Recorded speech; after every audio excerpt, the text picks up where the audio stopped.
If it's wild to your own heart, protect it, preserve it, love it, and fight for it, and dedicate yourself to it. Whether it's a mountain range, your wife, your husband, or even, heaven forbid, your job. It doesn't matter if it's wild to anyone else. If it's what makes your heart sing, if it's what makes your days soar like a hawk in the summertime, then focus on it. Because for sure, it's wild. And if it's wild, it'll mean you're still free, no matter where you are. I have this tradition where every year for my birthday, I spend the day in Yosemite. Most want to spend their birthday with family, friends, lots of people partying, and that's just not me.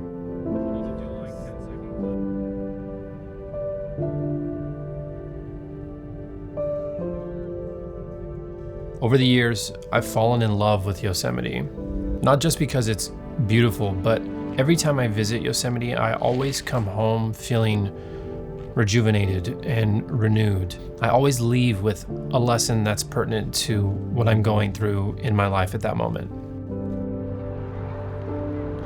This year, it was the quote that I read in the intro, titled "Wild to the Heart" by Rick Bass.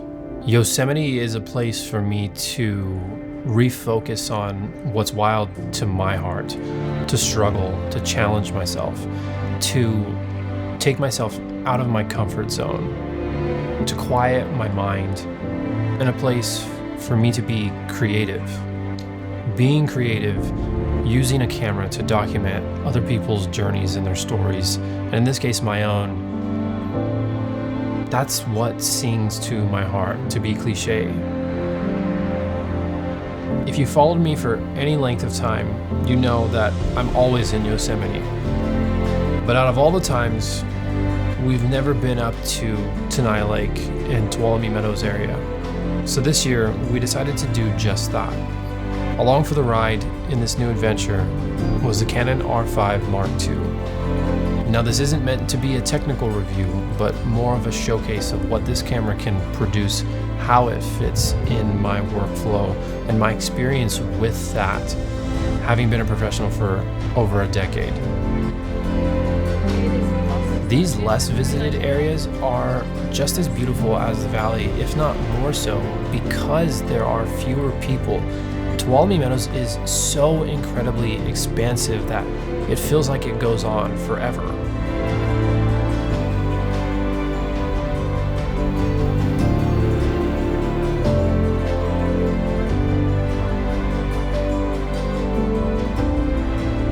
It was up here that I stumbled onto this placard in a place called Parsons Lodge in Yosemite that had this quote from the intro by the author Rick Bass.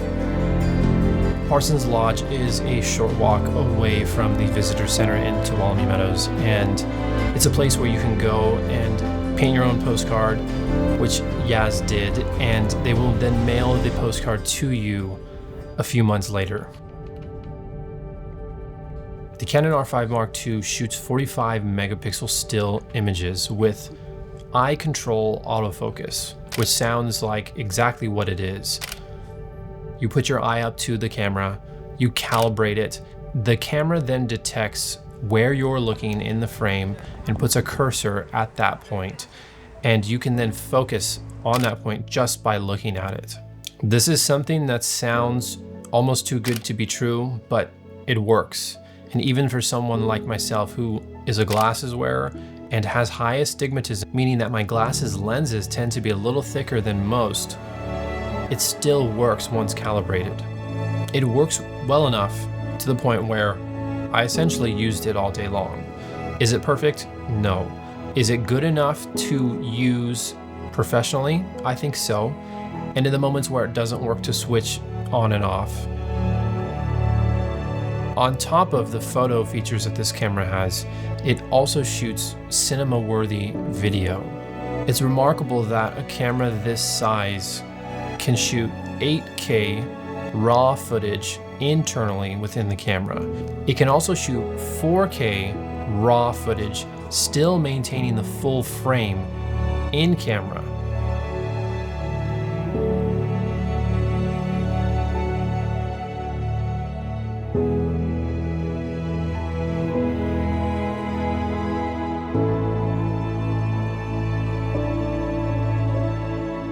Canon has also finally included their most sought after color profile for video that allows for the most dynamic range, and that I shot this entire video in, and that is C-Log 2. I love the colors that come out of Yosemite, and even more so the colors interpreted by Canon cameras. All of the footage that you've seen up until this point has been colored via my own POWERGRADE in DaVinci Resolve. I spent lots of time working on this POWERGRADE and end up being the one that I use to really just one click, a couple of adjustments, and then be good. The caveat here is that I also use Dehancer as a plugin within this POWERGRADE. So if you are a DaVinci Resolve and Dehancer user, this is going to be a great POWERGRADE for you. If you'd like to support the channel or are interested in more information, please feel free to check it out on my website. Now let's get back to the video. This camera does this and so much more, all while maintaining the size of a camera that you would see in the hands of a parent at their high schooler sports games. This makes it perfect for hybrid shooters like myself, who at times need a lightweight kit to take with them outdoors, but in other instances need to rig up a camera and use it on set or in interviews and other types of video applications.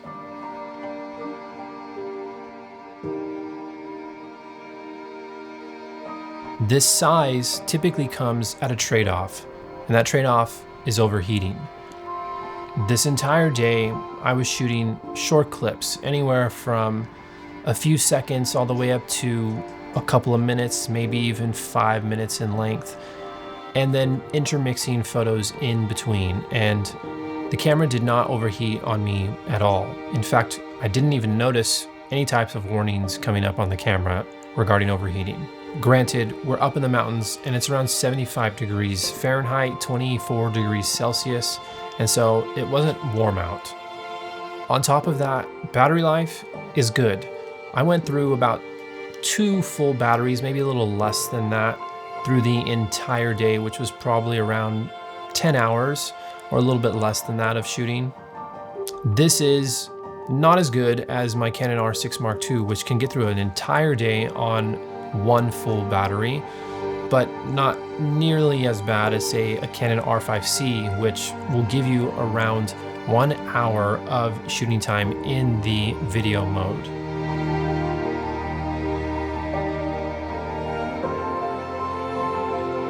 The downside is the camera still wobbles.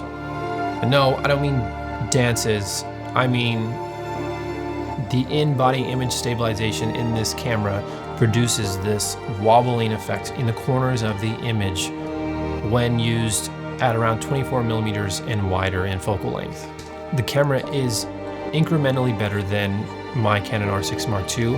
However, when the in-body image stabilization is used in conjunction with the digital IS in camera, the wobble is gone.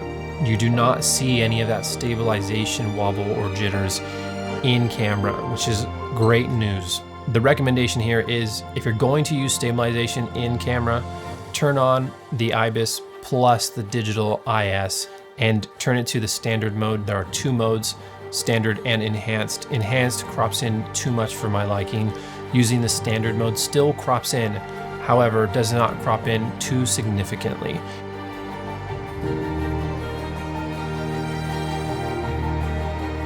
This camera also has the ability to shoot 2K 240 frames per second footage. That is incredible. I tested this footage out and it seems like my first impression is that it has almost a little bit less dynamic range in the footage. This could be due to the change in the lighting versus other clips that I took in this exact setting. So I'm gonna leave that up for your own interpretation, but the footage does look great.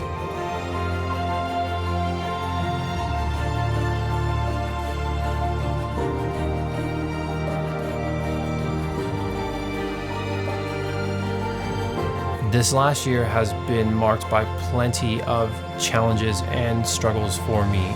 And to leave Yosemite with a renewed sense of purpose and vigor and refocusing on the things that just make me happy, and that is creating.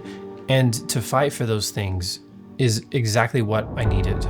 My first impressions of the Canon R5 Mark II are that it has made that process enjoyable. If you've shot Canon at all, it's easy to pick up and just immediately start shooting. There is so much that they have jam-packed into this camera that at first it might be overwhelming.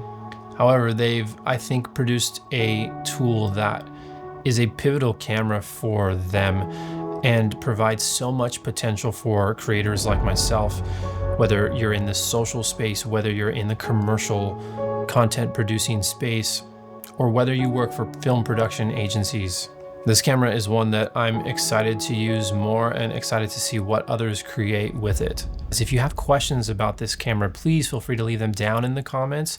Otherwise, that's going to do it for me. My name is David J. Roscoe, and I will see you in the next one.